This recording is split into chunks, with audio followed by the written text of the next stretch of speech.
putting an end to identity politics. This is the Kevin Jackson Radio Show. I think this would be great if the Democrats would actually, I guess I shouldn't say God's ears, but maybe the head of the DNC's ears. I think it'd be great if the Democrats would run on this. I think it's honest. I have to give them credit for being honest. They believe in sanctuary cities.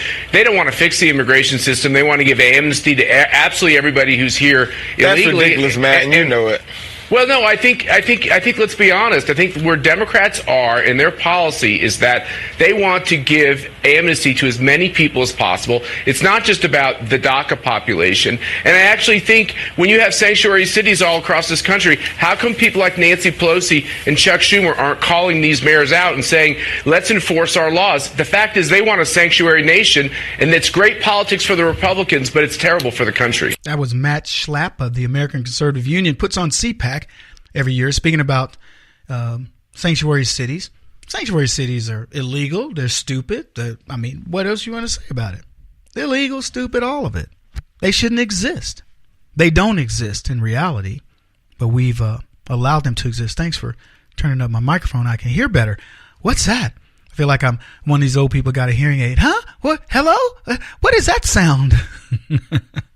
Ann Coulter spoke out on immigration as well. Let's hear Ann's clip. Everything gets better with a wall on deportations. Immigration makes everything easier. Entitlements, the drug problem, theft of government services. Ryan hasn't even started on entitlements, and you must leave some of your venom for him. Paul Ryan? If you would. I will. My venom toward him is, instead of bringing in lots of immigrants who then bring in their elderly relatives who immediately go on Medicare and Social Security and then tell Americans you have to tighten your belt, we're raising the retirement age. How about don't raise the retirement age, but limit Social Security and Medicare to Americans? Hear, hear. Welcome back, everybody. Kevin Jackson here, KJRadio.com. Immigration. Why are we talking about this? One of the guys, his name is Educating Liberals. He tweeted this. Liberals, there's no way possible we could round up and deport 11 million legal immigrants. Also liberals, confiscating 350 million firearms from 120 million gun owners would not be that hard. And I love when people put things in perspective in clever ways like that. And that's exactly what this guy just did. He just explained liberalism at its finest. The idea that one thing is impossible to do, to round up 11 million people. By the way, pretty easy to do. This census is doing it. Did you hear the new report? They say as many as 24 million people won't fill out the census. Why? Because they're afraid of the boogeyman. So I think we just maybe got our number. We've been debating how many people here are in America legally versus illegally, and now we have a number. They actually said, you guys will think I'm kidding. They said 24.3 million people. Now, it's almost impossible to know how many people there are right now in the United States, but I heard it was 318 million. I don't know if that's good or bad, right or wrong, whatever. So roughly 8% of the U.S. population is illegals. 7.6% if you use the 24.3 million divided by 318 million. So give or take. So let's just go out on a limb and say that for the sake of discussion, to make it easier, it's 7% because it's 7.6% with those numbers. And I'll even take it down to 6% just to give us some wiggle room. 6% of the population illegal. So ask yourself, what is our gross domestic product of the United States of America, which now is estimated to be about $17 trillion. So if you multiply that times 6%, then you get a number of, let me do it here. I'm going to do the math. 17 times 0.06 equals. So $1 trillion of our economy goes to illegals. If we use those numbers, 6%. So while they want to tell you it's impossible to round them up, it costs too much money, they contribute to the economy, it's costing us over $1 trillion. Now, if you want to go look at what $1 trillion is in terms of GDP around the world, how big would you be if you had $1 trillion economy? It would put you in the top 20 economies in the world. What we do to support people that aren't even supposed to be here. Now, that's a tribute to how productive America is. Because let me tell you something. The illegals are not contributing $1 trillion into our economy. Quite the opposite. They are sucking it out. So not only are you responsible for the $17 trillion that's being created, part of that is being drained away. A significant part of that's being drained away. It isn't like it's all being put back into the economy, because much of this money goes overseas.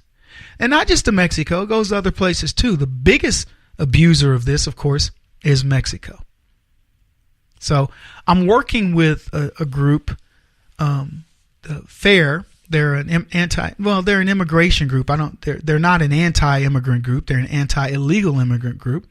And they also believe at times that we do need to limit the number of legal immigrants coming into the country, because sometimes, your policy should bring in the best and brightest, certainly in a country like America. But I'm working with those guys, proudly so. And they want to prevent, every year they tend to have an event, and they try to prevent the people from people that are coming into this country from killing citizens and things like this Oakland mayor. Talk about law and order breaking down with this mayor. Her name is Schaff, warning illegals ahead of an ICE raid, and they fled.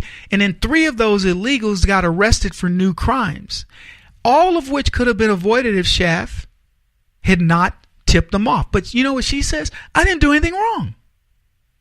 Now, I was wondering, what should be the fallout for this type of thing? Shouldn't the mayor of Oakland, given the chain of events that occurred, shouldn't she be held responsible? I want you to imagine for just a second, if this woman were held responsible for the crimes committed by these folks, how many people do you think would want to stand up for the rights of illegals? The ones that they say, they commit crimes at the same rate as U.S. citizens do.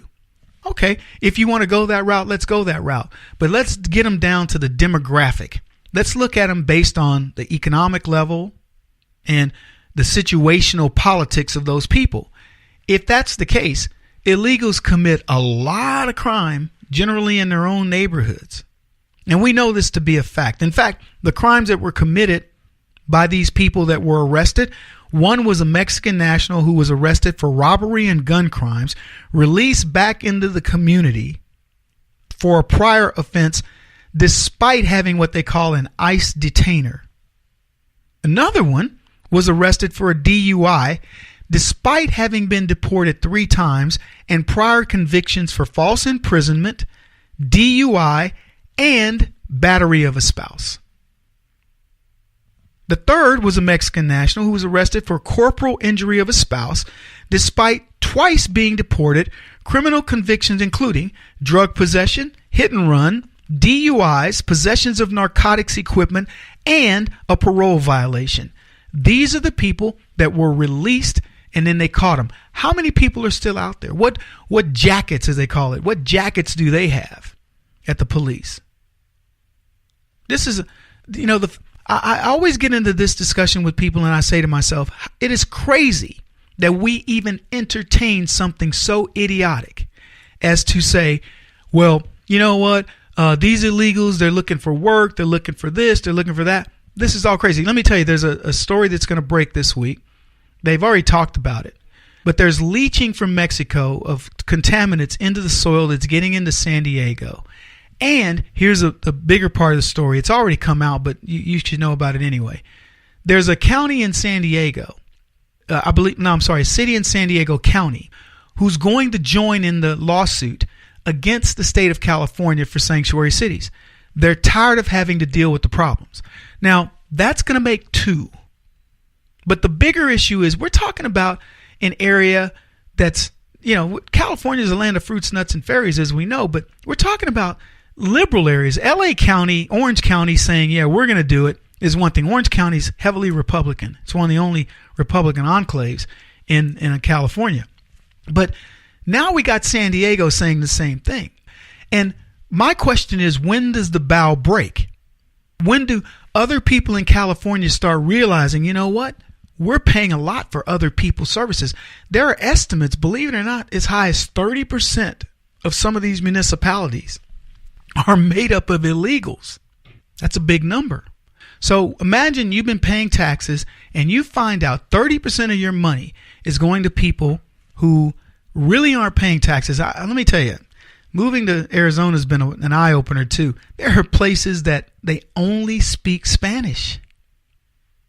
Kevin, you got to go to this little place, but here's the thing, man. If you got to be able to speak Spanish because there's only guy over there, he only speaks Spanish. And I'm like, well, lucky I guess I do, but that's just amazing to me in America, places that exist where only Spanish is spoken. He won't stop until he's the top-rated radio talk show host in America. What kind of weird competitive freak are you? This is the Kevin Jackson Radio Show.